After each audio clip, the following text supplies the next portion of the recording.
Uncle Harry. They'll sort you out a loader. Start on. Hastings? Ah, thank you. Hastings? Now, I shall need at least 6. No. 8. For the tetra à l'angoisse. I shall ask the hotel to cook us some tomorrow. It's not like ordering them in a shop, Poirot. I've got to shoot the damn things. I have every faith in your marksmanship, Hastings. You ready, old man? Ah, Roger. Mr. Poirot, it's taken me 10 years to get him up onto Uncle Harry's moor. I don't want you missing the drive. I'm ready. For God's sake, Harry, it's not much. It'll mean I can marry again. £300 is nothing to you. Look bloody odd, wouldn't it, Jack? Me putting that sort of money in the way of my maid and my gamekeeper. Damn you. I sometimes wonder which of us was born a bastard. Jack! Stoddard! Yes, Mr. Roger. Look after Mr. Archie, will you? Aye, aye, sir. Right, Mr. Archie. Right, have a look here. John, what do you think? Good luck, darling. Bonne chance, mon ami. Thanks, old man.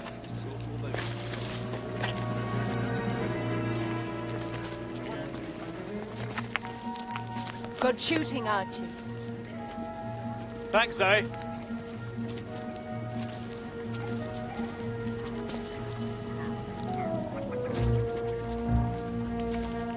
Poor old Archie. Hasn't a clue, I'm afraid. He's your cousin, isn't he? Yes. Should have seen the guns he turned up with. Still, he's only a school teacher, so on his salary, what could you expect? Now, this is your old man. Good shooting. Thanks.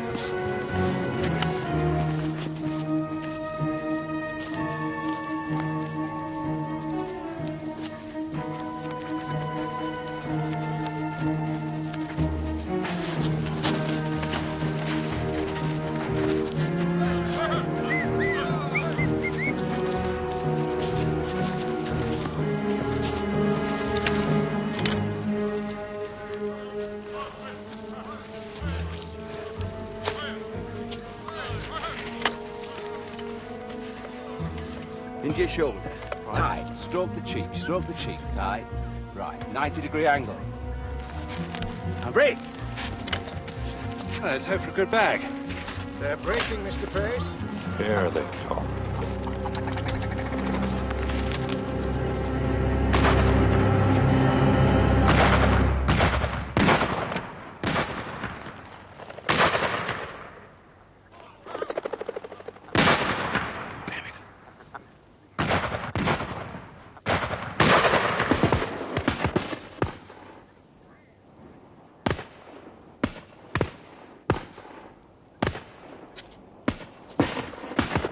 Monsieur Poirot. Monsieur Poirot. Oh, pardon, madame. the popping, you know. But why did you come, Monsieur Poirot? The red grouse. It must be eaten fresh while the gun is still smoking, as we say.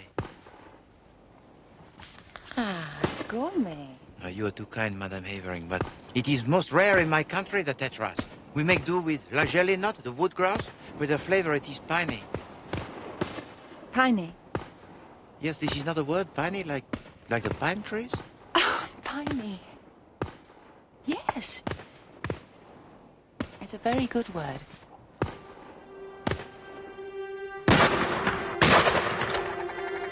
Here we are, sir. Slow, quick. Watch him, Stoddard! Ah! You hit Mr. Pace!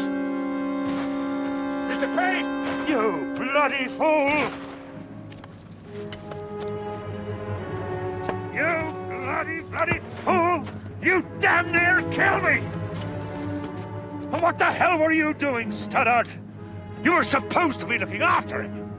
Call yourself a gamekeeper? You can't even pass muster as a nursery maid. Oh, will you give me a handkerchief?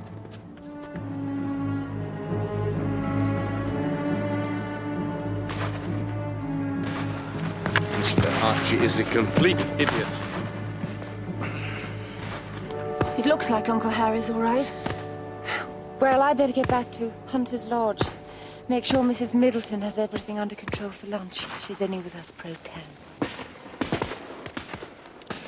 Monsieur Poirot, may I entrust you with a task? Madame. Look after Cousin Archie for me, will you?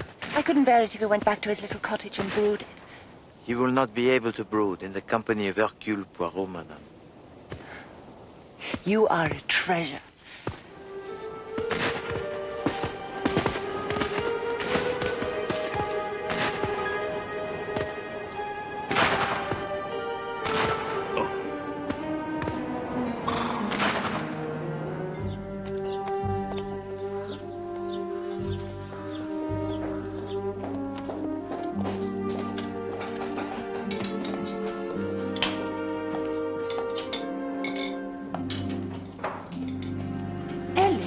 Where's Mrs. Middleton? Up in her room, ma'am.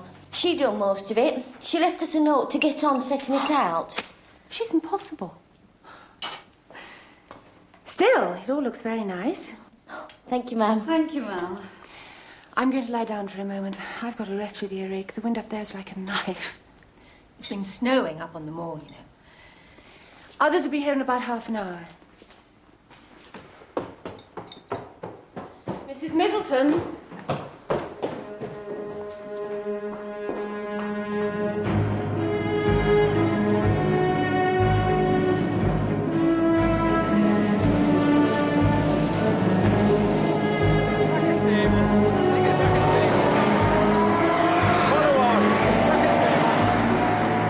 For 2 hours I am waiting in the snow, Hastings. The ice, it is forming on my bones.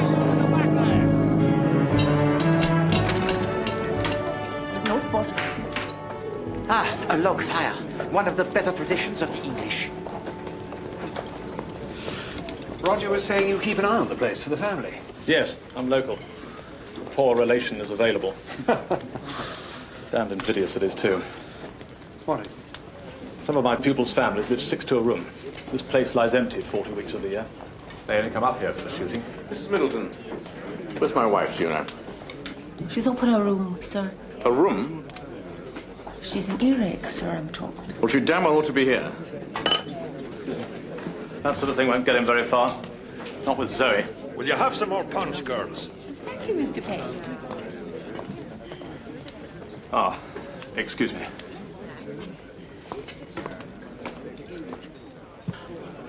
Uncle Harry, I'm really sorry about your hand. Don't think I'll take up grouse shooting as a career. Delighted to hear it. A fella asked me the other day, a bolshy, you know, asked me, had I actually made anything during my workless life? Certainly, I said. I made a lot of friends, I made a lot of enemies, and I've made a lot of money.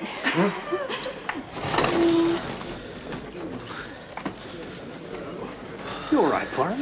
My feet, Hastings, are still blocks of ice. My lungs, they are full of the gunpowder and the fresh air. My ears are full of the popping, and I am ill. No, I am not all right, Hastings, not at all. Au revoir, Monsieur Poirot. Au revoir. Good to have met you. Thank you.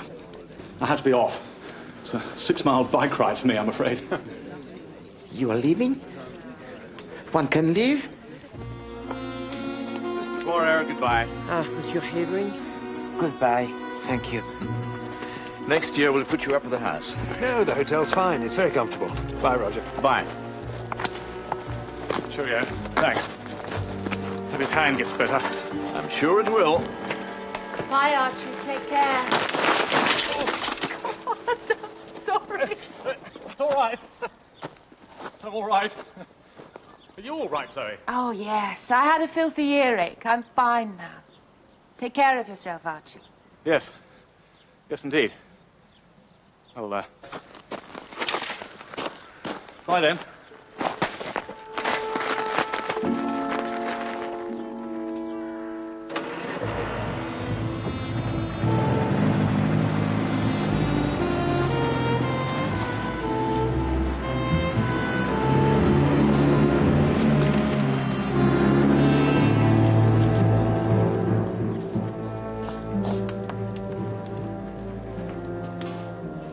I'll get myself ready, then I'll be off to London. I should make the 5 o'clock. Darling, couldn't you catch the 6:15? Why? Mrs. Middleton wants to go down to Stoddard's place to pick up some game. Oh, darling. She makes such a fuss. Bloody temporary staff. Don't know what that agency is playing at. Ellie has to walk 4 miles and you never hear her complaining. It would be so much easier if you gave her a lift. She'd only have to walk back. All right, all right. I'll do it. Mrs. Middleton? Joe, would you like a lift too? Mr. Havering could drop you off on the way to Mr. Stoddard's. Oh, thank you, ma'am. Come along then.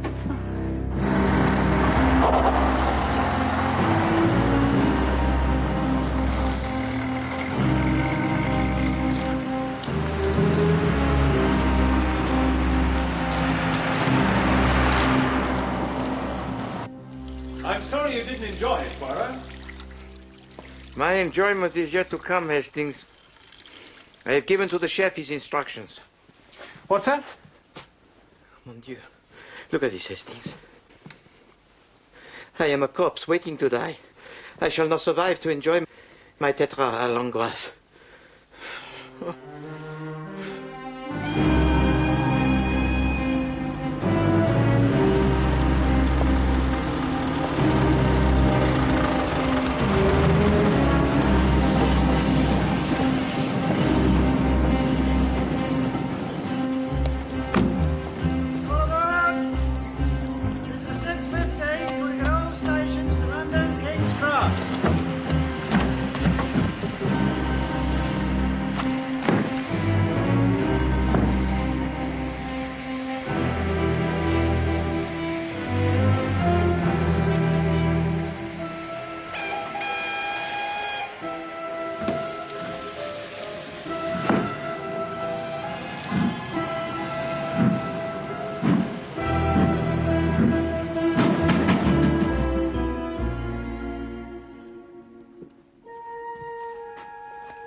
Now you stay there. You stay.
Mr. Stoddard!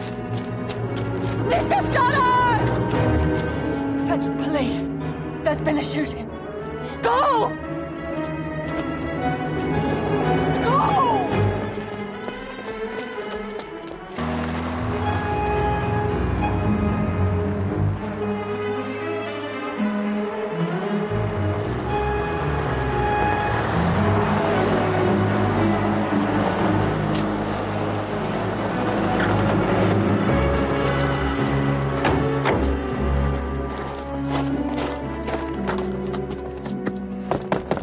And you can confirm that this is Mr. Harrington Pace? Yes, sir. Mrs. Haveren's in a terrible state. I've given her something to help her sleep. I let the killer in. That's what I can't get over. Describe this man. He was wearing a big overcoat and he had a beard, a great bushy thing. He said he wanted to see Mr. Pace, so I showed him into the gun room like I always do with visitors. Yes? I went back into the living room and started clearing up, and then you heard the sound. The shot. Like someone knocking on the door of hell it was.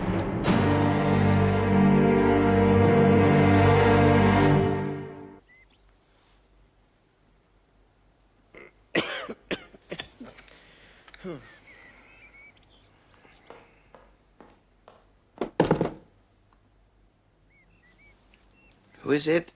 It's me. Come in, Hastings. There's been a murder. Who has been murdered? Harrington Pace, up at Hunter's Lodge, shot with one of his own revolvers. Oh, you're still not well, Poirot. Oh, I must confess I feel a little weak. You get back into bed now. You can leave this to me. Come on. This investigation, you can leave it to me. I'll report back to you, of course. I know these people, Poirot. I've got one or two ideas already. What are these ideas, Hastings? You just relax. Hastings, will you please stop tapping your nose in that theatrical manner and tell me all that you know?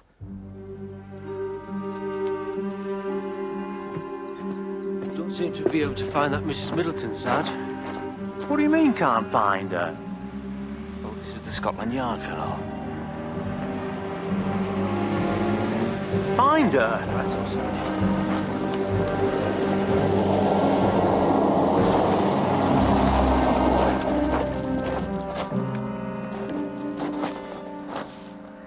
Jack, Scotland Yard. Sergeant Fogg on Ashby Pickard. Pleasant drive, sir. Are you trying to be funny? No, sir. Rich, was he the victim? Oh, yes, sir. Harrington Pace. Understood outside Newmarket. House in Belgravia, mooring at Monte Carlo. And who stands to benefit? Practically all of it goes to his nephew, Roger Avering. And where is he? Spent the night at his club in London. Yeah, we phoned him there. He's coming back on the first train, sir.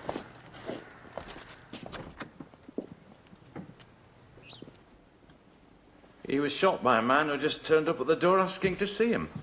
Must have got away through that window. It was the gamekeeper who came and got us. Oh, he stood to gain too, sir. He's the only other real beneficiary. Oh, yes. Pace left him £4,000. Did he, by God? Excuse me, Sergeant, but she's not on premises. She's definitely gone. Who's that?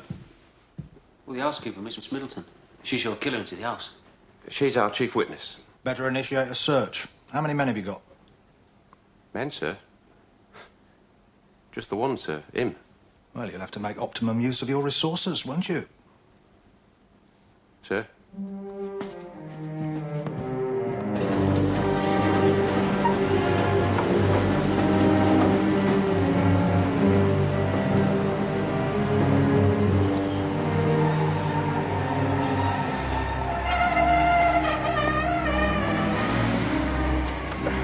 Roger. What a terrible thing. I'm awfully sorry. Thank you. I must go straight to the lodge. Zoe needs me. I think we ought to pop in and see Poirot on the way. He's feeling a bit poorly, so I'm handling the case. But we must keep him informed.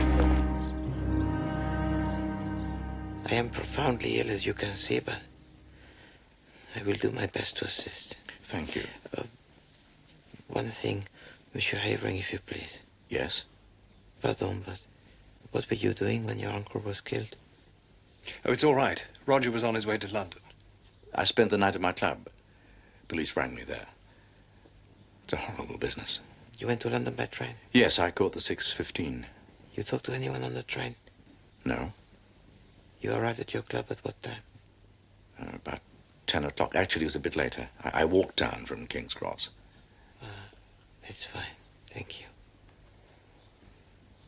Hastings?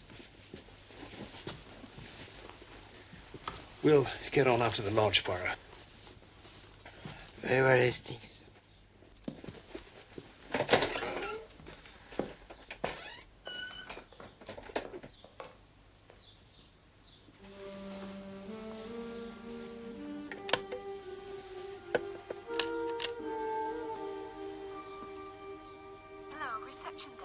Hello, yes, this is Ηρακλής Πουαρό, room number 5. I require, if you please, a railway timetable. I was in here with Mr. Pace when there was a knock at the door. I heard Mrs. Middleton go to answer it, so I got up to see who it was. Yes. It was a man I didn't recognize, so I waited for Mrs. Middleton to show him into the gun room and come and announce him. What did he look like? Average-ish height, hat, specs, I think. Couldn't be sure. Beard. What sort of beard? Bushy. He looked like one of those anarchists in a cartoon in Punch. Do you remember what time this man arrived? About 6:45. Please go on. Well, Mrs. Middleton knocked a minute later, said the man wouldn't give his name but wanted to see Mr. Pace. Harry said he'd see what he wanted. He got up and a few minutes later we heard the shot. The housekeeper, Mrs. Middleton, she was in the room with you, was she? Yes, she was clearing the drinks glasses. Did this man arrive by car? I don't know. I didn't hear anything. Would you normally hear a car arriving? Oh, yes. Yes, if he came by car, he didn't bring it up to the house.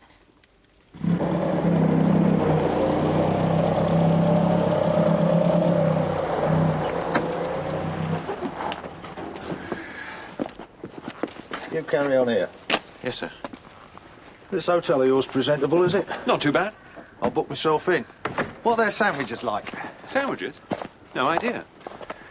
Tell you what, I put my money on this Middleton woman being in league with the killer.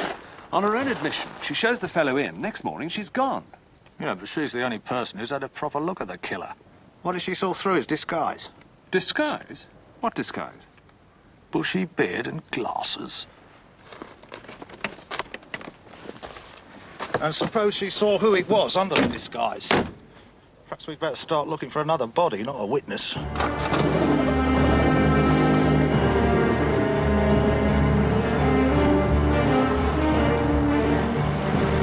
Well, Mr. Poirot, you get that down yet? And I reckon you'll live to fight another day. Oh. Thank you very much, Mr. Anstruther. Come in. Ah, Chief Inspector Suchet. Hastings, this is Monsieur Anstruther of the London, Midland and Scottish Railway. Afternoon, gents. Well, if you'll excuse me, I have to get back. A railway don't run itself, you know. I'll drop in tomorrow with some more blackberry tea. Thank you very much. Oh, and don't forget my bike, will you? Certainly not. That bike means a lot to me, that bike does. Man and boy, I've had that bike. Au revoir. Pauvre Monsieur Anstruther. He is a man obsessed. Obsessed with what? His bike? Yes, indeed, Chief Inspector. It has been stolen. He is also obsessed with other things. He knows every final detail about the movements of the trains in and out of his little station. Oh, yes. Been doing some investigation, have we? How can I, Chief Inspector? I am prostrated. I toy with the little lines of inquiry, that is all. You, of course, will be well ahead of me. Well, we've got a description of the murderer. Yes, a man of medium height, wearing a broad-brimmed hat, sporting a beard that is large and fluffy. How did you know that? Because that is a description of the man who stole the bicycle of Monsieur Anstruther. It is essential that we find it, Hastings. No. Right. Find what? The bicycle. Also, I am most anxious to establish whether or not Monsieur Archie Havering had an alibi for the time that Monsieur Pace was shot. You didn't really like your uncle, did you? What are you implying? Look, I'm sorry about this. I'm afraid I have to ask you. Poirot wants to know what you were doing yesterday evening at the time of your uncle's death. How dare you? What on earth makes you think I'd want to kill a man like my Uncle Harry? Tell you he was beneath contempt. Mean, selfish. You know Stoddard, the gamekeeper, is his half-brother. One of his father's bastards. Good Lord. His own blood. And he used him like a servant. How did he get his money in the first place? I'll tell you. He cheated his partner in County Mayo, then used the money for profiteering in the war. And people liked him. He boasted about it and people applauded. Here are!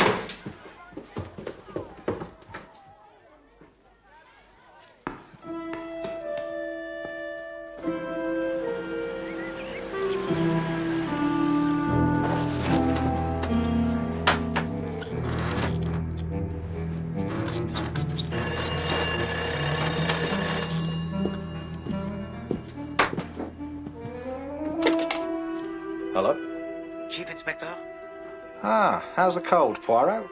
It is not a cold. It is a deadly fever. Nasty. However, I have asked Monsieur and Madame Havering to come to the hotel.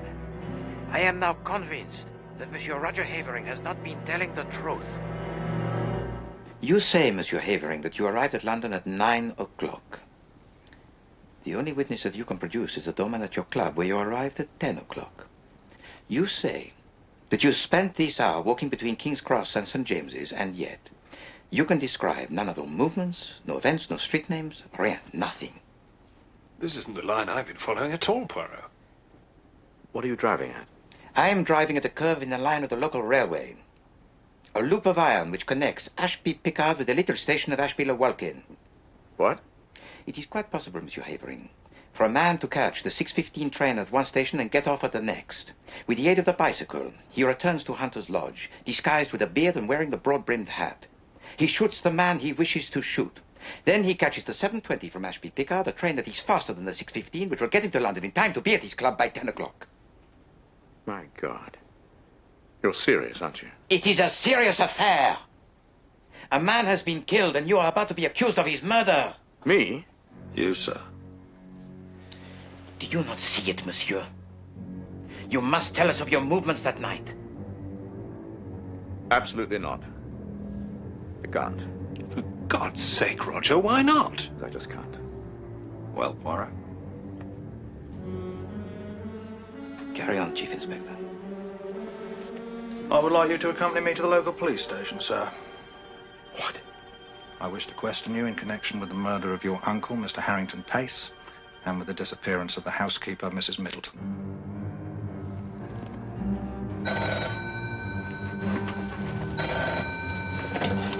Yes?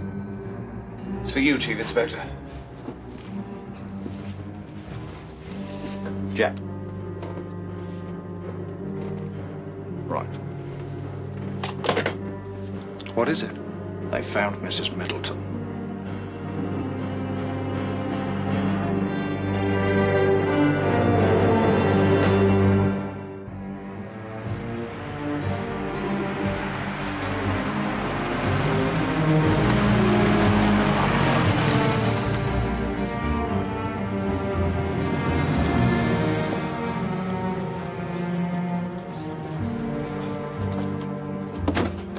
Not late, are we? No, she hasn't arrived yet. Shouldn't you be in bed? Possibly. But please, do not fuss. You looked like you were at death's door last night. Unfortunately, Chief Inspector, it was my appetite that was dead. My tetra à l'angoisse, it was fed to the cat.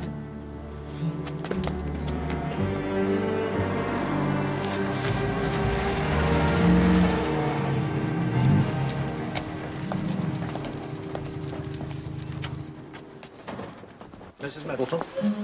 Yes, I'm Mrs. Middleton. What have you brought me here for?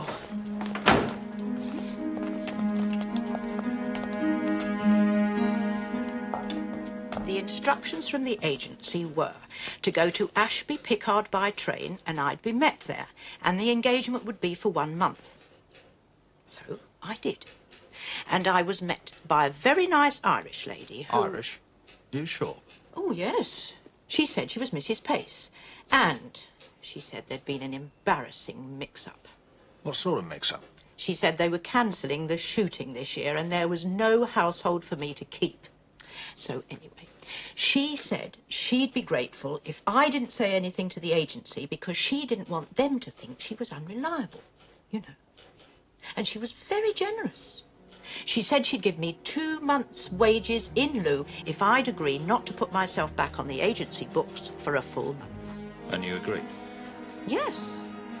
She seemed very nice.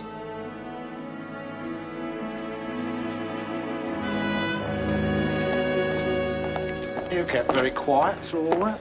I am unwell. And it changes everything, this testimony of Madame Middleton. Well, it all seems pretty straightforward to me. We still have to find this other woman who pretended to be a housekeeper. Agreed? I think it would be more fruitful to find the bicycle of Monsieur Anstruther. What on earth for? Because, Hastings, it was stolen to transport the murderer to Hunter's Lodge. Why has it disappeared? Sir? Sir? What is it, Forgan? It's Mr. Avering, sir. He's asking to see you. I'll tell you what I was doing, if you promise not to tell Zoe.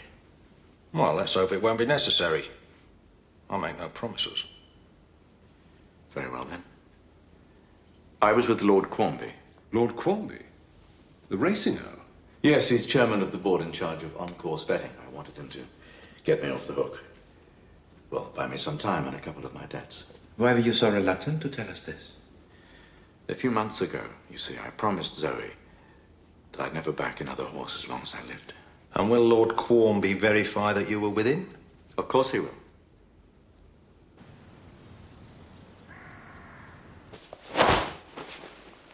Tell me, Mademoiselle Joan, on the night of the murder, when was the last time that you saw Madame Middleton? She was in the car with Mr. Avering when they dropped me off at home.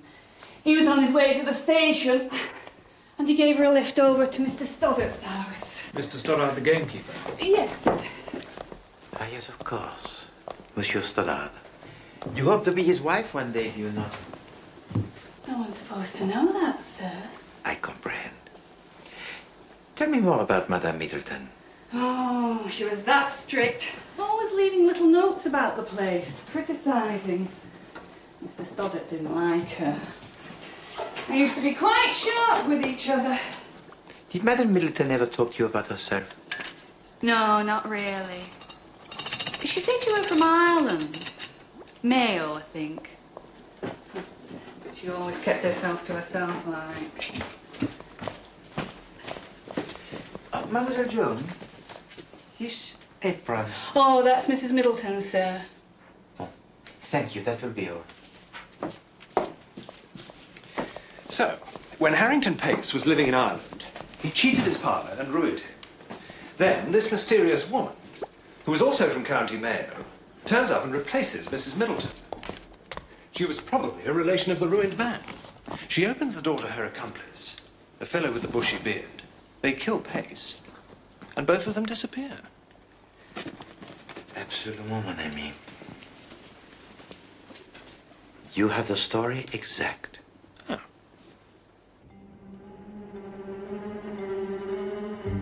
In your hot countries, of course, they use your gaze hound, hunts by sight.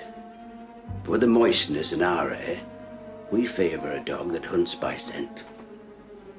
And I tell you, she's a prime example of that, aren't she, huh? She's the best of her kind, she is. That is most interesting.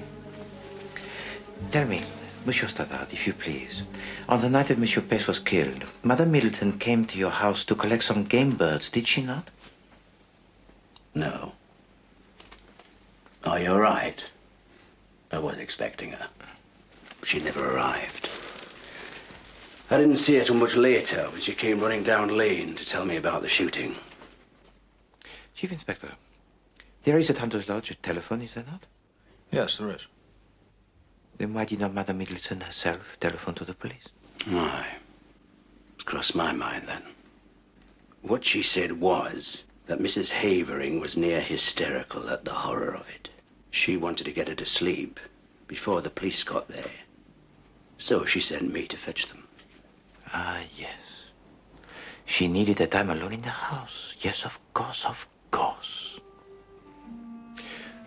Monsieur Stoddard, would you consider to involve your excellent dog in a little experiment? She is clever with her nose, you say? She's got a nose that could scent a puppy in a bit of slurry, she has. Eh bien, Monsieur Stoddard, our puppy, it is in here.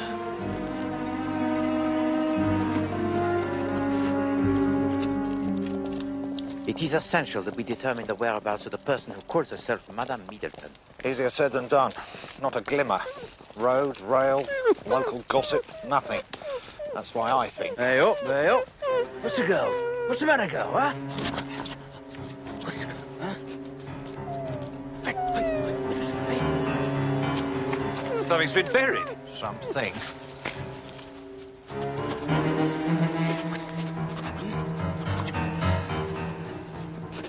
It's a coat. And a hat.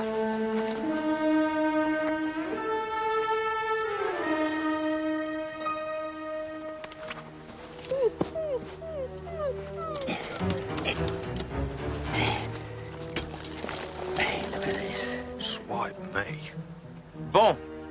Monsieur Anstruther, he will be most pleased.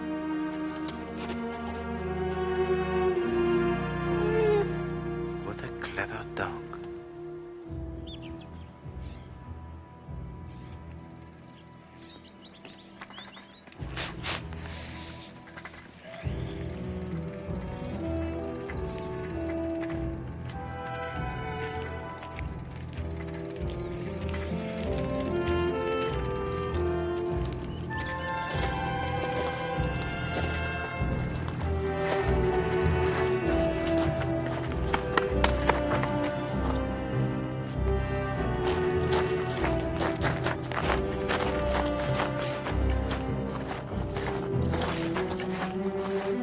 Everyone here? In the gun room, sir.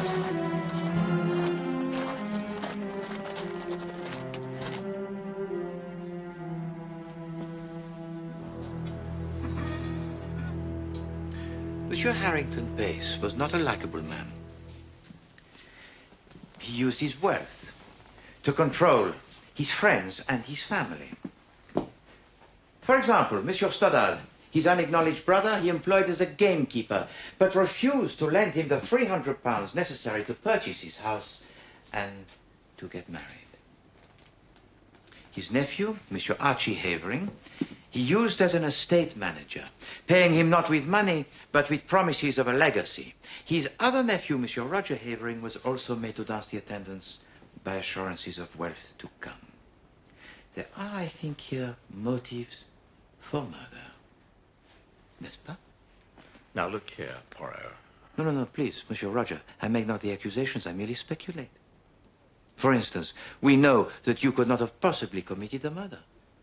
Because at 6:15, on that night, you were boarding a train for London.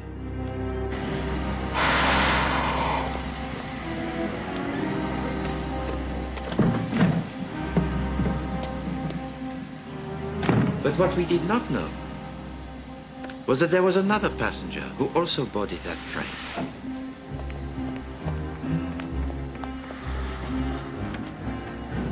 This person alighted from the train at the very next stop and stole the bicycle of my friend, Monsieur Anstruther. A curious thing to do, huh? Hey, next boy! But the next thing that this person did was even more curious. He buried the bicycle. Then he buried all the necessary accoutrements of a bearded man. And turned himself back into Madame Middleton. Mrs. Middleton was the bearded man? But yes, Hastings. You see, we only have the word of Madame Middleton herself that a bearded man came to the house that night, but of course that was not true. No, I saw him. Madame Havering, if you please, we will come to that in a minute. It's as I've said all along. We've got to find this Mrs. Middleton. Well, may I suggest that you get on and do just that? So far, all you've done is ask impertinent questions and treat respectable people like a lot of criminals. Please, Monsieur Roger, do not be in such haste. We may know that you did not commit a murder, but there are other things which are not yet so clear. This crime was of a daring most extraordinary. It had to be like clockwork. And the spurious Madame Middleton had to have an accomplice to wind the spring. I'm sorry, Mrs. Middleton. At 5:45 on the night of the murder, this spring, it was ready for release. The guests had departed. Mademoiselle Ellie had already gone home. Mademoiselle Joan had been offered a lift in your car, Monsieur Havering. Mademoiselle Joan was duly dropped at her cottage.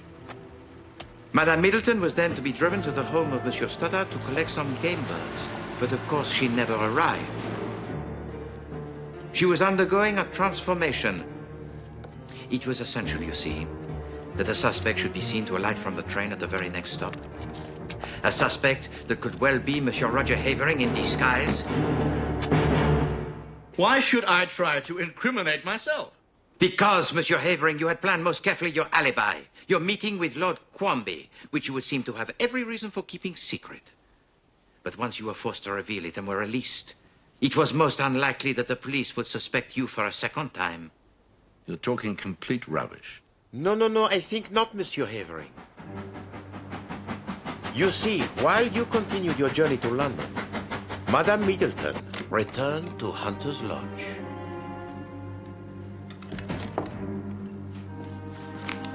Your uncle was a very wealthy man. In time, you would inherit his fortune, but your gambling debts grew heavier and Monsieur Pace refused to bail you out. You desperately needed the money now. And so on that fateful night, Monsieur Pace was shot in cold blood. Prove it. You just prove it. That is a lying slander. You're going to find yourself in court, Mr. Bloody Poirot. And who is this Mrs. Middleton I meant to have been an accomplice of? You can't even find her. So you busy yourself accusing everybody else. Do you think that Hercule Poirot is unable to find this mysterious Madame Middleton? Hercule Poirot knows a way to make Madame Middleton appear in our midst as if by magic. You do not believe in magic? Very well. I have only to tap with my cane on the floor 3 times. Thus. 1, 2, 3.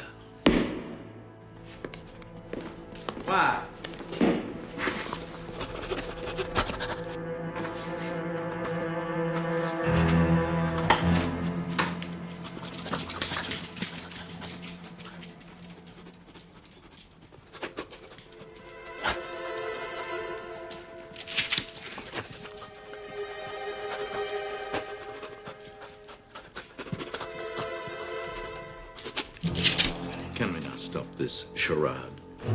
Chief Inspector? I don't know, sir. I've always enjoyed party games.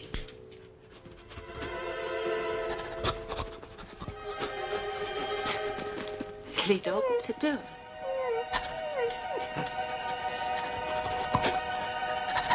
Will somebody take it away? Stop it! Stop it! It's all right, Zoe. Come on, Bob. Come on, Hugh! Good girl. Don't know what your silly game is. It seems to have gone horribly wrong. Now leave her alone! Zoe had nothing whatever to do with this Mrs. Middleton. On the contrary, Monsieur Archie. Madame Havering had a very close relationship with the housekeeper, Madame Middleton. The odd thing about it being was that they were never once seen together. This temporary housekeeper had only recently been employed for the family stay at Hunter's Lodge. She left little notes for the servants and kept herself to herself. If the mistress was at home, the housekeeper was absent. When the housekeeper was downstairs, the mistress was in her room. And that is where, on the night of the murder, after she had been interviewed by the police, Madame Middleton disappeared forever from the face of the earth.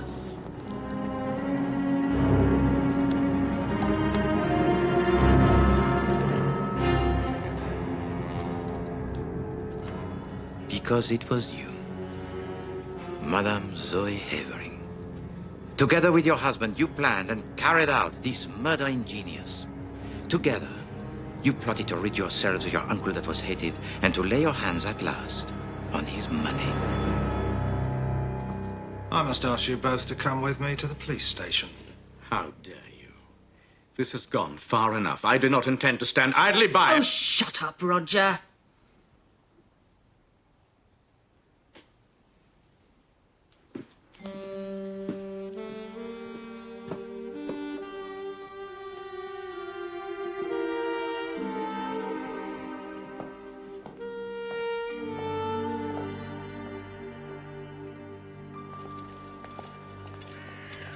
But why did she have to bury the bicycle? How could she leave it lying around, Hastings? If it was found and identified by Mr. Anstruther as the bicycle that was stolen outside the railway station, then it would show that the murderer was still close to Hunter's Lodge. Oh, hello, Mr. Poirot. Monsieur Anstruther? The blackberry tea did the trick, then? It did indeed, monsieur. It also stimulated the little grey cells to such an extent that it enabled me to track down your bicycle. It's a bit of a blooming mess, isn't it? Yes, it got buried. Buried? Buried. It's all covered in mud and mould. I regret that I did not have the time to clean it for you, monsieur. I don't know as I could be seen riding about on a thing like that. That mud guard's all bent too.